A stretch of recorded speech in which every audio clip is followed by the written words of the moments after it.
my book and wax friends. I'm Amber and I post about all things books and home fragrance. Today is my March wrap up of the books that I read and the wax that I melted to go with them. I do post timestamps so you can watch what it is that you're interested in, and I always do the home fragrance at the end. So you can see what scent corresponds with the book that I read. So let's jump into it. This month, let me put on my official TBR first. Of the, what even was my amount? Of the 5 books on my official TBR, I read 4 of the 5. And then I did complete the middle grade March prompts. Some of them were books that counted towards more than one prompt, and I counted them for those because they worked for more than one. So I did complete that. Yay! I'm so excited about that. And overall, I was able to read 8 books in the month of March. So there was some mood reading going on there too. And so let's jump into it. The first book I read, I will go from the order I read them in. The first book I read was The Liar's Crown. And this was this a mood read? I can't remember if there was a prompt for this one. Yeah, this was a mood read. It was on my 25 books in 2025, so I did want it to complete it. And yeah, I ended up giving it 4 stars. This book is about a princess named Marin, and she is a twin to the successor of her kingdom, whose name is Tabra. And she's kind of like her body double. So everyone in the kingdom and in outlying kingdoms do not realize that she's a twin, that the princess, the rightful heir to the throne, has a twin. And so she ends up being kidnapped by someone. And that person's name, what was his name? Revan. And he kidnaps her and takes her to his kingdom. So another kingdom. I don't even remember what the names of the kingdoms are. But in this world they live in, which is Nova, and they're on all different islands. In this world, there are curses on each island. And things are kind of starting to happen to different islands. And out in the sea that's surrounding the islands are these like creatures, these monsters that want to attack if they get near the sea. And all the islands have different sorts of defenses against these monsters. So back to the story. Marin gets kidnapped by Revan and taken to his island, where he thinks that she can help break the curse, what's happening on his island. And his island is one ruled by this evil king named King Adolin, I think is how you pronounce his name. And he is kind of a part of a rebellion. And he thinks that Marin is Tabra. That's why he took her, because he thought that she could help with the island once he realizes that she has magic. And the story stems from there. So you end up finding out the reason why she gets kidnapped. And she's a fighter, so she's not one that just docilely goes along with the kidnapping or anything like that. There is a relationship that ends up developing.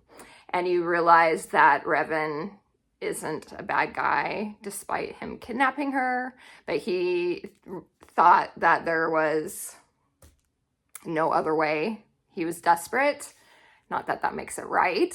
but I saw his point of view.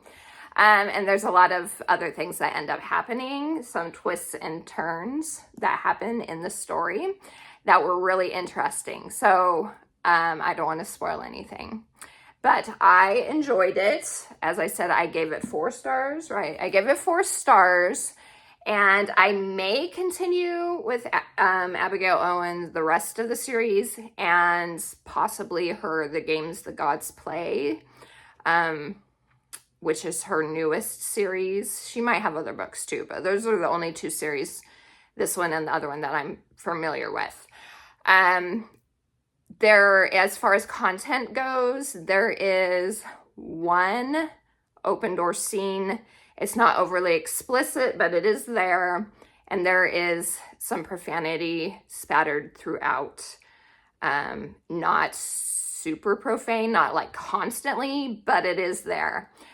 So just to be aware. So that is The Liar's Crown.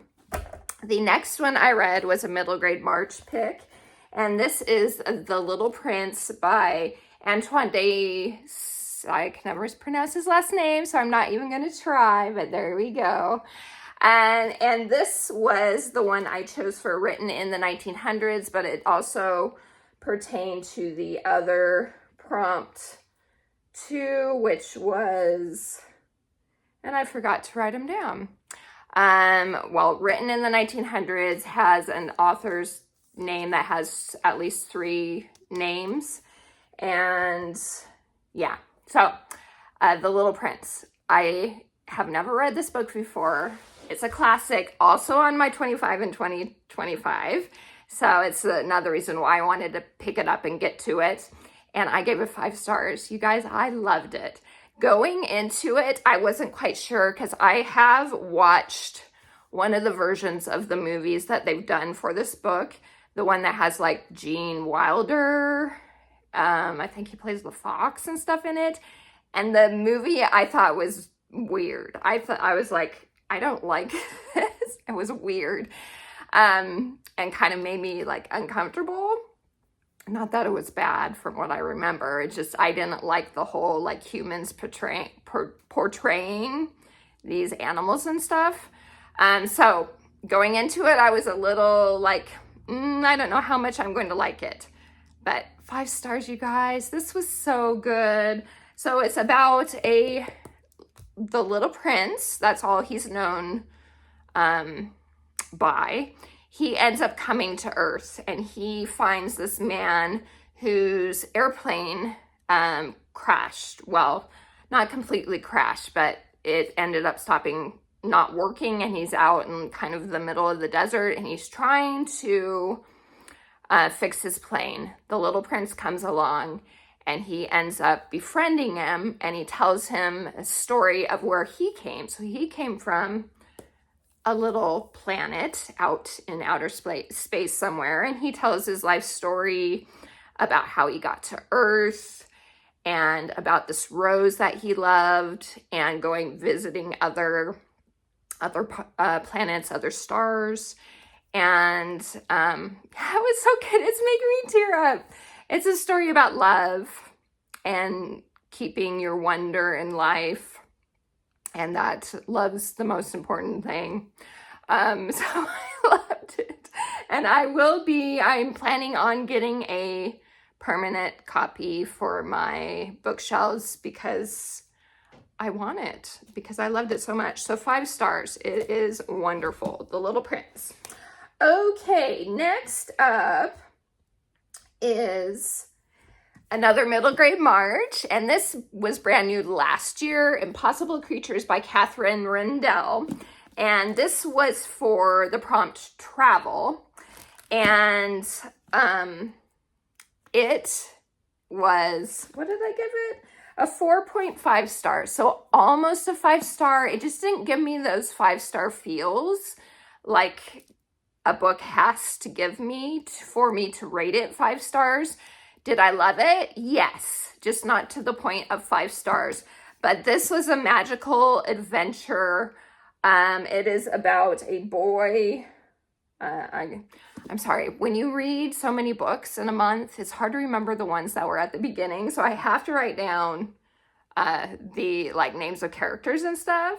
So a boy named Christopher, he ends up finding out that his family, he goes off to Northern England or Scotland to be with his grandfather for a little while. His mother has passed away. He's been living with his father, but his father needs him to go to his grandfather's. And once he gets there, he ends up finding out that magic exists, that magical creatures exist. And his family is in a long line of like caretakers, not for the creatures themselves, but for this gate that ends up appearing. And that's how he finds out about these things, that there's magical creatures, because these creatures come out of this area. And he's like, whoa, what in the heck is happening? And this girl ends up coming out with them. And her name is, what is her name? Mal. And she lives in this archipelago, which, you know, is a cluster of islands where these magical animals live. And so that's where the story starts. Christopher ends up going to the archipelago and helping Mal. She has a griffin named Gelfin or Jellyfin, however you're supposed to pronounce it. And he's like a baby griffin, and he gets injured, and so that she needs help with him. And the story stems from there. They find out that the magic seems to be dying, that the creatures seem to be dying, and they're trying to figure out what's going on.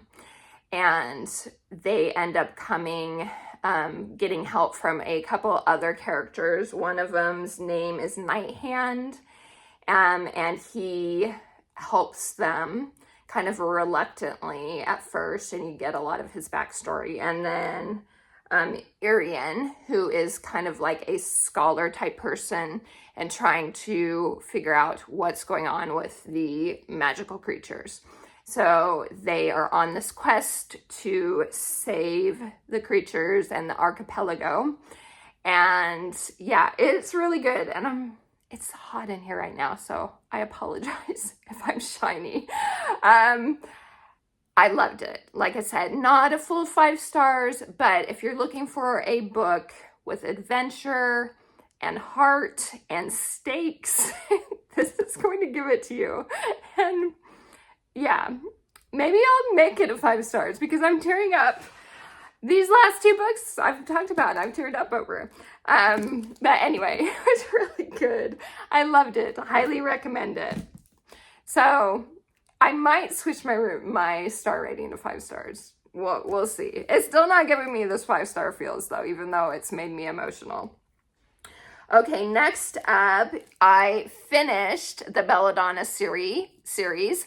This is Wisteria by Adeline Grace, and it was for the prompt Family Bond. And I had to give this 4 stars. Yeah, 4 stars. And not to go into detail about this book, because it is the 3rd and final except for a holiday novella that's coming out near the holidays. This is the 3rd book and final book. So to give you an idea of what the trilogy is about, in the first book, you follow a girl. Why is my mind just gone blank? I just forgot about what the name of the girl, Signa, there we go. Signa, and she is an orphan. Her parents died when she was a baby, and she's been passed from family member to family member. Every family member that she ends up coming to ends up dying somehow, so she ends up having to go to a new family member. And then in Belladonna, she ends up at this family's home, and they're kind of like her last hope, but there are her cousins, and there's a mystery surrounding what happened to her one cousin who is the mother of some of her other cousins that are her age. She's around 19, I think, or something like that. And there's a mystery surrounding it. She finds out that there's a mystery, and she has this affinity to see spirits and a connection with death. And death is a character. And from there stems the other books. Her one cousin, Blythe, ends up sick as well in the first book and is dying. And so she's trying to save her cousin, figure out what's happening, she realizes, hey, maybe it's not an illness type of thing. So that's where the first book starts. And the second book is Foxglove, and then Wisteria is the final book. And I give it 4 stars. I enjoyed it. Not my favorite. I think Belladonna is my favorite one still of the series, but I liked how it wrapped up, and I enjoyed being in this book. You do see some of the characters, the main characters in the first book, but you get different characters as well in this one. So it was good. Nice way to wrap up the series. Then after that, I finished another series, which is on my 25 and 2025, The Untold Story by Genevieve Cogman. This is part of the Invisible Library series. It was book 8, and I gave this one 4 stars. It was a nice conclusion to the story. I was hoping it was going to be a 5-star read for me, but it wasn't. But I did really enjoy it. This series sorry about that. This series follows a librarian named Irene Winters, and she works for the Invisible Library. And the Invisible Library is this library that gives balance to different worlds. So there is like different worlds, but Earths. So kind of like the multiverse from Marvel, if you're familiar with that. So there's different worlds, and some worlds lean more towards chaos, and they're ruled. That's where the Fae thrive. And then some worlds lead more towards order, and they're kind of ruled and where the dragons thrive. But in each world, there are dragons and fae. But the more high order or high chaos the world is, the other species can end up getting sick and dying. So the Invisible Library's job is to steal books from different worlds to create balance to the worlds so that they don't end up imploding, pretty much is what it is. So this is the final book. It's also about other ragtag family. It's like a found family type of element. Kai, who is kind of Irene's like right hand person in the first book, he is a library apprentice, and it starts from there. And then also Vale, he is the equivalent of a like Sherlock Holmes type of character, and he is also a big help throughout the whole series. So 5 stars. Not 5 stars, 4 stars. I did enjoy it, like I said. It just felt like it was a nice conclusion, but it felt kind of like there was a lot of stuff going on at the beginning that was filler almost, and then the ending where the the climax and everything else that happens there was a little rushed, in my opinion. So that's why I didn't get 5 stars from me. So that's it, The Untold Story. After that, my final middle grade March, I read Anne of Avonlea, the second book in the Anne of Green Gables series. So this was for authors 3 names, part of a series, and what was the other? author's three names, part of a series. I don't know. It was for another prompt, too. Terrible. There were 5 prompts, but I can't remember what the other one was.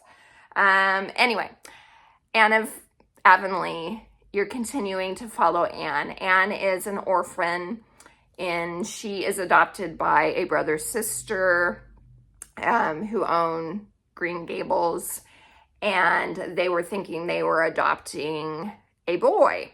And Anne arrives in Prince Edward Island, and they realize not a boy, and they still end up adopting her. And so it's about her, it's slice of life. It's about her coming to live with them, family relationships, her growth on Prince Edward Island, and Anne of Avonlea continues her story. So in this book, she's 16, and that's when it starts. It goes over a couple years. So she starts out the book at 16 years old, and she is actually the teacher. I don't feel like it's a spoiler per se, but she's the teacher of the school there in Avonlea. And so it goes, again, more about her life and her journey as she grows. And this series is wonderful. One of my all-time favorite series. And I was so happy to be back in this world. I don't even know. Did I say 5 stars? It was 5 stars. My other 5 stars read for the month. I was so happy, as I just said, to be back in this world again. It's been so long.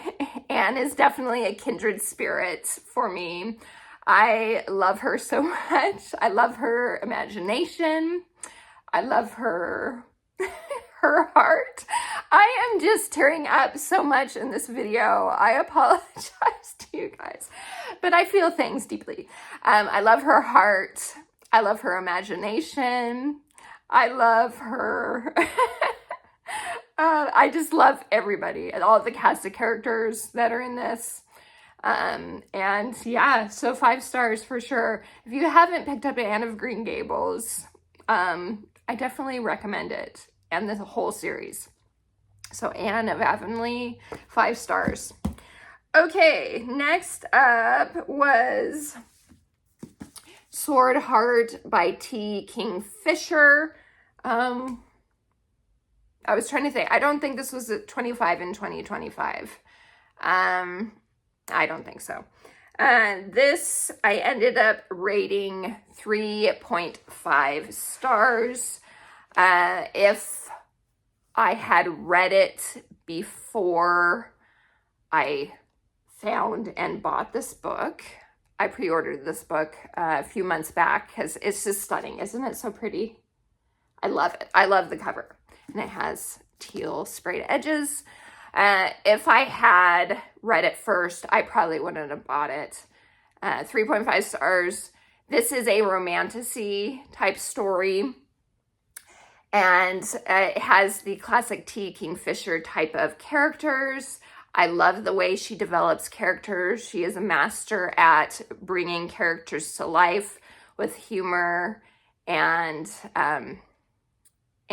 just like great development. And the characters in this were no different.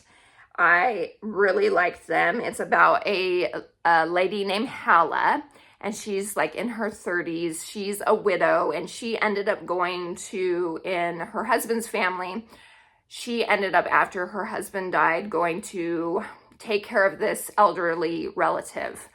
And he ends up passing away. So this is at the beginning of the book. And she finds out that in his will, he left everything to her. All the money, his property, etc., etc. And the rest of the family, all his other relatives, aren't happy about it whatsoever. And they end up locking her up in her room and won't let her out until she agrees to marry her cousin, which is not by blood cousin, but by marriage cousin. they want her to marry him so they can get control of everything. And her great uncle, who she took care of, was a collector of antiquities. And this takes place in the same world that her Paladin's Grace series, or the Paladins, I can't remember the name of the series. Same world as that. So her dead uncle was a collector of antiquities. So as she's locked in her room, she's been locked for a day or two, and she's still refusing. She doesn't want to marry this cousin because he's creepy and weak and does whatever his mother says and has clammy hands, is what she says. She finally decides she wants to kill herself. And she doesn't know how she's going to do it because she doesn't see any other way of getting out of the room, and she doesn't want to give in to them because she wants her money to go towards her nieces, who the rest of her family on her side has passed away, besides her nieces and her brother-in-law. And so she wants that money to go to them. And so she's going to kill herself, and she doesn't know how to do it. She ends up coming across this sword that was hanging above the bed, and she is going to use the sword to fall on it and impale herself. Well, when she withdraws the sword from the hilt, a guy shows up. So there was a guy in the sword, and the story starts from there. So the guy's name, what was his name? Sarkis. So he is imprisoned in the sword, and whoever wields the sword is the one that commands him. And so he ends up taking her, able to take her out of the room, and they travel to, she lives in this tiny town. They travel to this city to consult with these priests that will hopefully help her to legally get her money and property and kick her relatives that are trying to abscond with everything out of the house, and so they can work everything out. So this is a cozier type of fantasy. There is a travel element to it. As I said, they traveling to try and find help, to help Hala with her predicament. And yeah, 3.5 stars. I enjoyed, as I said, the characters. I enjoyed the humor in it, but the things that turned me off from it, there was a lot of crude things in this one that I was not expecting at all. And that really left a bad taste in my mouth. And the only other book I've read by T. Kingfisher is Nettle and Bone, and you didn't have that in that story. And so I wasn't expecting it. And then those things were talked about and done. And I'm like, yeah, I don't know. It took away from the enjoyment that I thought I was going to get out of this book. As far as other content goes, besides the crudeness, profanity was lighter. There was still some things, but not a ton. And then there was I think it was just one open door scene, but it was on the milder side as far as description goes. So 3.5 stars, Swordheart. As I said, I probably wouldn't have picked up the copy, but for now, I love this cover so much. So I am going to keep the book for now. I'm not sure how long I'll keep it, but for now, I want it because it's so pretty. So, all right. Last book I read was Water Moon, and every time I look at this book, I just can't get over how stunning it is. This is the Illumicrate edition. So this is by Samantha Sato Yambao, and it was for, did it have a prompt? No. Yes? No. Let me look. I can't remember if I had a prompt for this one or not, because there's no... Oh yes, this has an epilogue, because I usually leave the little papers in when there is a prompt, but it didn't have the paper. So this has an epilogue. And I ended up rating this 3 stars. I didn't love it as much as I thought I was going to.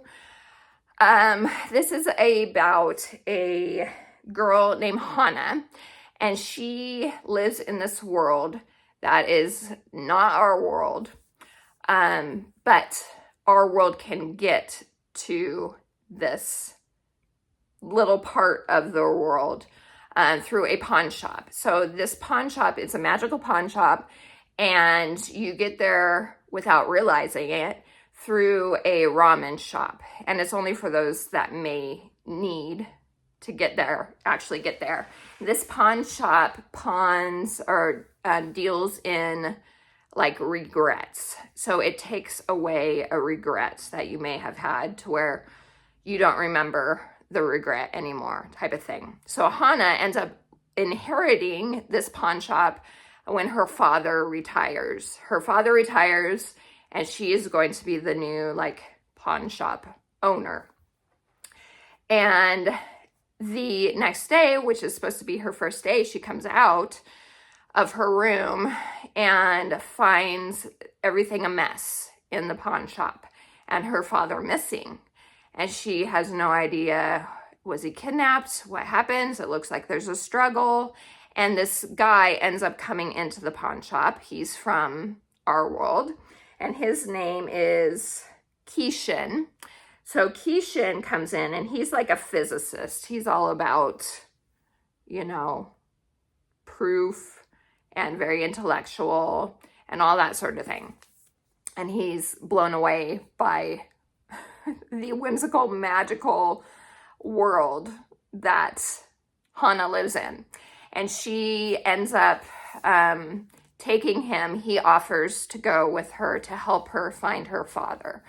And they end up doing a bunch of different magical, dreamlike type of things, like traveling by song and going to this library that has different cranes that are made out of paper, but are like people's things that happened in our world history that shows just how not good sometimes the choices people make. So this is all about fate and choice, freedom to choose type of story. I enjoyed the magical, whimsical elements of this book. It was totally like a dream, and I felt it was better in that aspect to me than the other book I read a few months back, if I can remember what the book is called. Of course, I won't be able to remember. I don't remember what it is, but I will put it down here. The Delegate's Department Store of Dreams or something like that. Like I said, I'll still put it down here if I mentioned it wrong. That was also kind of like a dream, about dreams. I liked it. I liked that elements better in this one compared to that book. But the character development didn't feel like it was there for me. The characters kind of fell flat, especially in regards to their relationship with one another. There was no development, in my opinion, until all of a sudden things were happening, and I was like, that just came out of left field. What? Type of thing. And so, yeah, in that aspect, I could only give it a 3 stars if I'm not feeling connected to the characters and the relationship. But if you're looking for just a whimsical, magical, dreamlike type of book, you will definitely get it with this one. So 3 stars for me, and that is Watermoon. And it just makes me happy seeing this book. It's so pretty. Okay, Moving on. So those are all the books that I read. And let's talk about the wax melt that I melted with each one. So with the Liar's Crown, and in regards to the wax melt, some were because I felt like they fit the story, and some were just because I wanted to choose them as I was reading. So just so you know. And I'll let you know as I'm talking about the melts whether they're still available or not. So Liar's Crown, I melted Glorious Grapefruit. So grapefruit, is a more bitter citrus. And so I felt like this was one, you get that sweet element in the story with the development of the relationships, but at the same time, there is some bitter aspects to it. I felt like it fit Marin's character well because of the tasks that she had to live with as the body double of her sister. And so I felt that was a good choice. But this is a really nice grapefruit scent. It is available now. It is a part of the Epcot Flower and Garden Happiness Blooms collection. This one is available. So good. Next, for The Little Prince, I chose this. I couldn't not choose this one. This one isn't available. It was a scent of the month a few years back. It is Stargazing. How can I not choose Stargazing, though, when we're talking about this book? Because he comes from the stars. So this is a nice, soothing, floral, like soft floral, little powdery lavender scent. Like I said, not available anymore, but it works perfectly for the story. Then after that, what was my next book again? Impossible Creatures. So this is a fantasy adventure story. I felt like choosing Harry Potter Butterbeer, which is another fantasy adventure story. I felt like that would work perfectly with this book. This is amazing. This is delicious. This is available while supplies last right now. I'm not sure how long this limited edition collection is going to be around, but Butterbeer, oh my gosh, it smells like butterscotch. It is so amazing. It smells like butterbeer for sure. Very similar to a scent we have in the fall. Hopefully it'll come back this next fall, called Gimme Candy. But I feel like this one is definitely more butterscotch compared to Gimme Candy, which is to me more of like a candy corn type scent. So Butterbeer, had to do that one. Then after that, for Wisteria, I went with Blooming Marvelous. This is available on my website. This one's so pretty. This is a pretty floral, and I felt like Wisteria, of course, I have to choose this. It is a floral. It's a pretty sweet floral. There's currant in it. I think jasmine, maybe freesia. I can't remember exactly the notes, but like I said, it is on my website right now. And then after that is The Untold Story. And for that one, I chose Water Lily and Bergamot. This is nice. This is a fresh, like spa type scent. And this one is available too right now. It felt like it matched the story well because there is a part in the book where there is some water elements in it. So felt like it would be a good choice for that. Then for Anne of Avonlea, I went with Strawberries and Cream. This is a scent of the month it was March's scent of the month. And this smells like exactly what it says. Strawberries and cream. And it's like an authentic strawberry. And you do get whipped cream. And it smells like strawberry shortcake. That's what I get from it. And I felt like, what better than an old-fashioned sweet type dessert to go with a wonderful, wholesome book like Anne of Avonlea. So absolutely chose that one. Then for Swordheart, I picked Luck of the Rainbow, which is also a scent of the month. And this is To me, smells like a lemon version of an orange creamsicle. So lemon creamsicle type of, you get a like vanilla ice cream type of note to my nose with a creamy, non-cleaner lemon. So it's like a gourmand lemon. And this one I just picked just because I just think it's delicious and I wanted to smell that one. Then after that is Watermoon, the last one. And this is one I was like, the name of it fits the book title and book perfectly, and that is Luna. Watermoon, Luna. So this is such a beautiful floral. If you're not normally a floral lover, this is one that I highly recommend in regards to floral. It's Scentsi's #1 fragrance. Again, this past year, I think it was the #1 fragrance. It's beautiful. It is sweet. There's like berries in it. It's jasmine berries. I think sandalwood's in this. And I can't remember what else. It's good. That's all I can say. So even if you are normally a floral lover, and I'm not a huge floral person myself, I still highly recommend this.